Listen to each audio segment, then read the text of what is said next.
من آمن بالله واليوم الآخر. قرآن مجید کی ایک آیت کا مختصر سا حصہ آپ حضرات کے سامنے تلاوت کیا ہے. اللہ تعالیٰ سے دعا ہو اللہ رب العزت ہم سب کو کتاب و سنت کے مطابق قرآن مجید اور پیارے محبوب علیہ السلام کی احادیث کے مطابق عملی زندگی گزارنے کی توفیق عطا فرمائے. آمین. یہ آیت کریمہ اس کا معنی اور اس کا مفہوم یہ ہے کہ جو لوگ اللہ پر اور قیامت کے دن پر ایمان اور یقین رکھتے ہیں وہی لوگ اللہ کے گھروں کو مسجدوں کو آباد کرتے ہیں.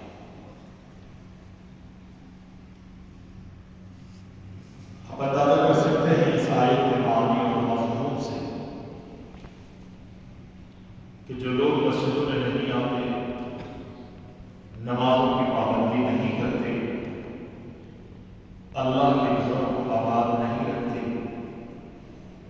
وہ اتنے بڑے مجرم ہیں کہ ان کا نہ تو اللہ پر ایمان ہے نہ ہی ان کا قیامت کے دن پر ایمان. سب سے پہلی مسجد اس زمین پر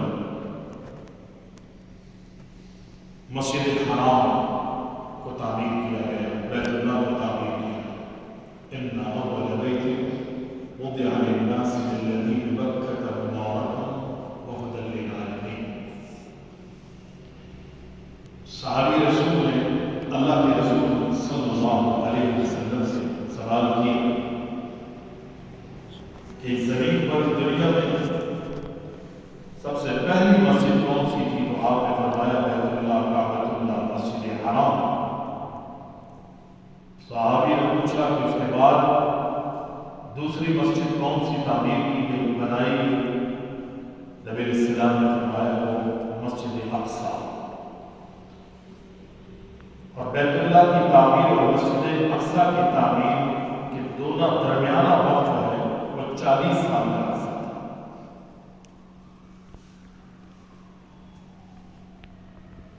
یہ مسجد حرام مختلف ادوار میں تعمیر ہوتا ہے اور اس مسجد کے امام ابراہیم علیہ السلام تھے. اس مسجد کے مؤذن ابراہیم تھے.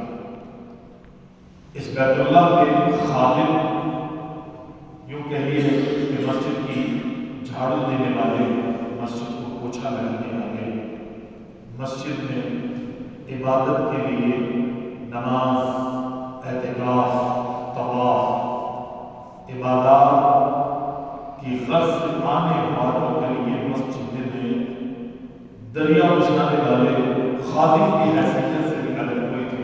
تو وہ جناب ابراہیم تھے علیہ السلام. اور ان کی نیامت جو کرتے تھے وہ حضرت اسماعیل تھے. ہم یہ سمجھتے ہیں کہ یہ امامت کا عہدہ، یہ منصب ایک اعلیٰ مقام اور حیثیت رکھتے ہیں، اس میں کوئی دو رائے نہیں. نبی علیہ السلام نے فرمایا کہ اس امامت کے مسئلے پر وہی آئے کہ جو تم میں سب سے زیادہ قرآن کا پڑھنے والا، قرآن کا جاننے والا اور قرآن پر عمل کرنے والا، وہی اس کا اہل ہے. مؤذن ایک بہت بڑا شرف ہے. نماز کے لیے بلانا، نماز کے لیے پکارنا، حی علی الصلاۃ، حی علی الفلاح، اللہ اکبر، اللہ اکبر، لا الہ الا اللہ.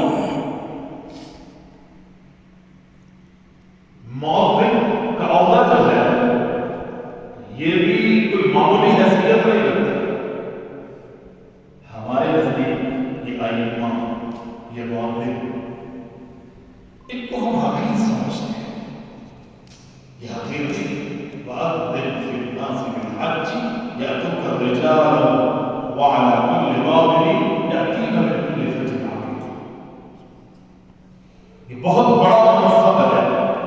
نماز کے لیے، عبادت کے لیے اور حج کے لیے پکارا جائے۔ نبی علیہ السلام نے فرمایا قیامت کے دن جو دنیا میں اللہ کے گھروں میں اللہ کے گھروں کو آباد کرنے کے لیے اذانیں دیتے ہیں، کل قیامت کے دن ان کی گردنیں لمبی ہوں گی اور چمک رہی ہوں گی۔ حشر کے میدان میں جمع ہونے والے ان کی گردنوں کی چمک و دمک کو دیکھ کر اندازہ کر رہے ہیں کہ وہی شخص ہے جو لوگوں کو اذان دے کے مسجدوں میں بلایا کرتے تھے۔ بہت بڑا منظر۔ اور پھر نبی علیہ السلام کا یہ بھی فرمان ہے، آپ فرماتے ہیں کہ تم سفر میں دور دراز جنگلات میں نکل جائیں، دور دراز پہاڑوں میں، صحراؤں میں، جب اذان کا وقت، نماز کا وقت ہو، تم اکیلے ہی کیوں نہ ہو، نماز کا وقت ہو گیا، تم اپنے سفر کو روک دو اور اس اکیلے تنہا اس چٹیل میدان میں، صحراؤں میں، جنگلات کے اندر جہاں ریت کے ذرات ہیں یا زمین پر پڑے ہوئے پتھر، کنکر اور روڑے یا درخت اور درخت کے پتے ہیں، دوسرا کوئی تیسرا موقع تو نہیں، انسانوں میں کوئی نظر نہیں آتا، اکیلے تنہا۔ نبی علیہ السلام فرماتے ہیں نماز کا وقت ہو گیا، تمہیں چاہیے کہ تم آسان جب تم کہو گے نا کہ اللہ اکبر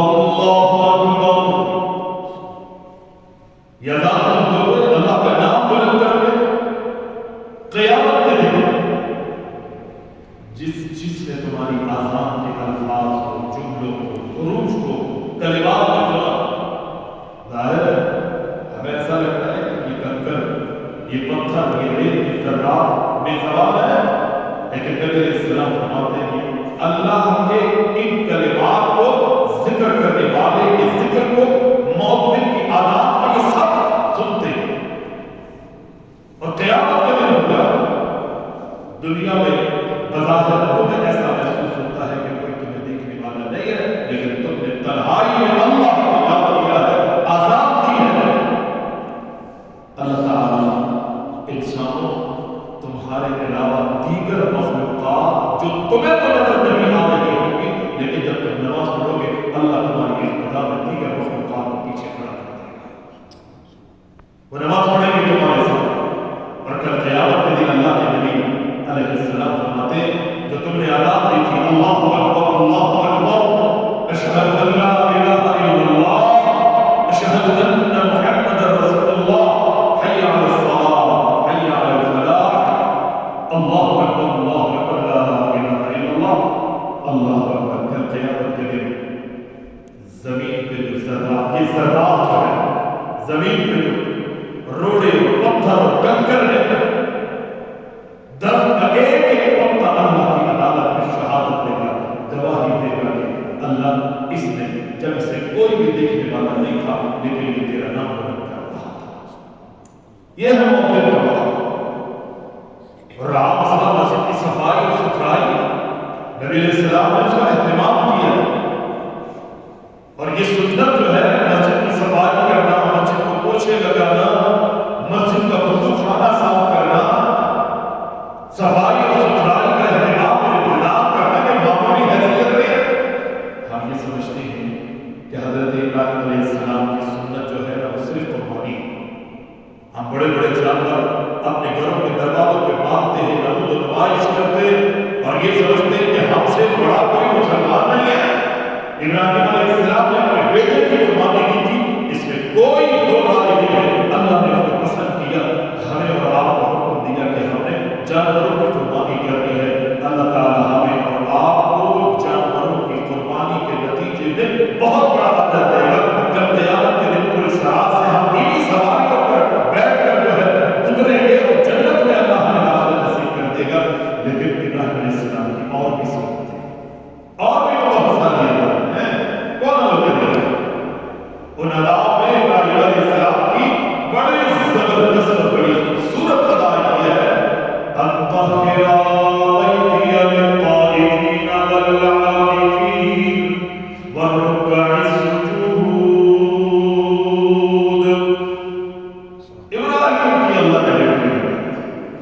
اسماعیل علیہ السلام کی اللہ نے لگائی اور بدر جائے اپنی ذمہ داری اور اپنی ڈیوٹی کو نبھایا.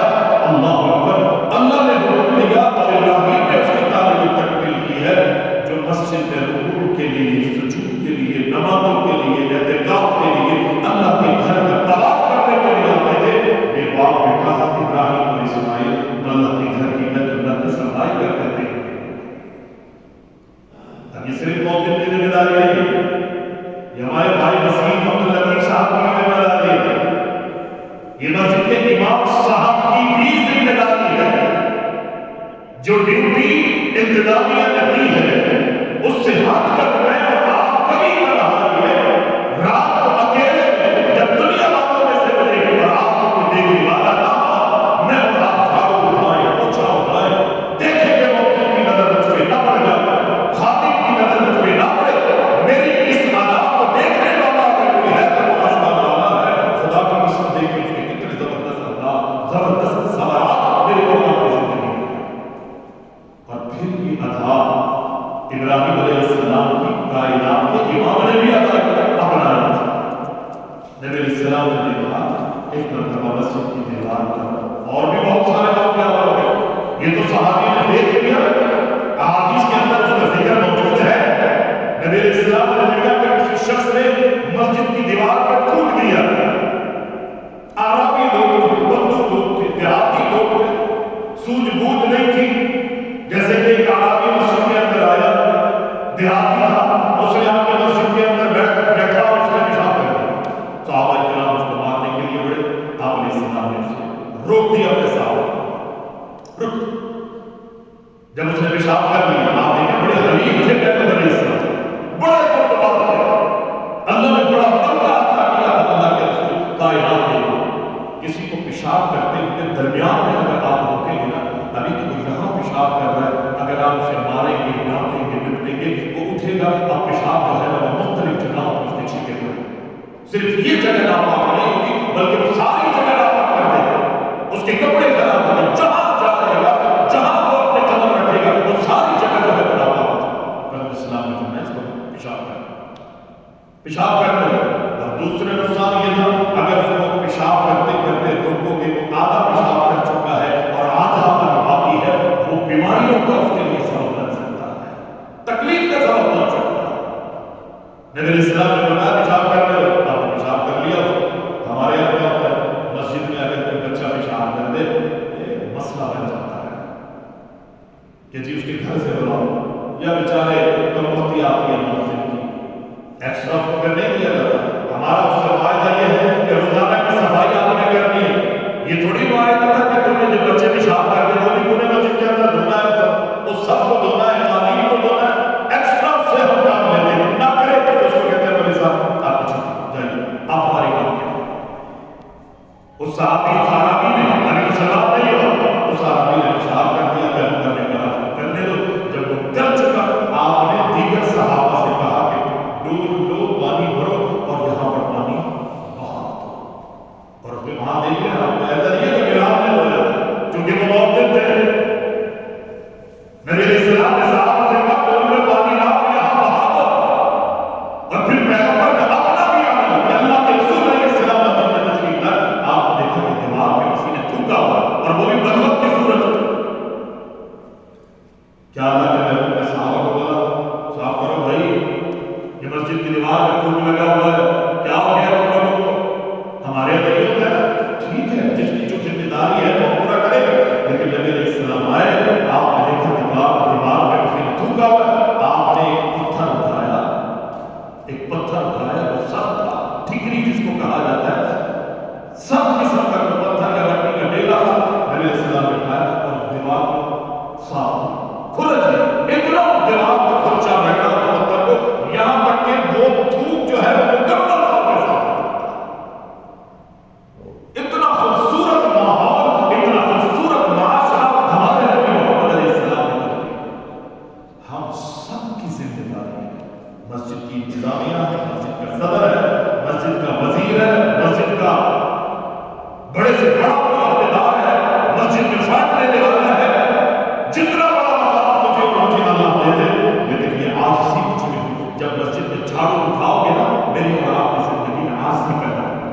جھکاؤ اور جب یہ آج کی میری اور آپ کی زندگی میں ہوگی اللہ تعالیٰ مجھے بلند کرے گا دنیا میں بھی اور آخرت میں بھی انشاءاللہ کامیابی یوں سے ہم کنار کرے گا اللہ ہمارا حامی ناصر ہو اللہ جو کچھ بیان ہوا آپ کہہ رہے ہیں مولوی صاحب کہ آپ بھی اپنے مسجد میں صفائی کرتے ہیں دعا کریں اللہ مجھے بھی صفائی کی ان تمام چیزوں کا اہتمام کرنے کی توفیق عطا فرمائے اقول قولی ھذا واستغفر اللہ لي ولکم ولسائر المسلمین قاری صاحب کو اللہ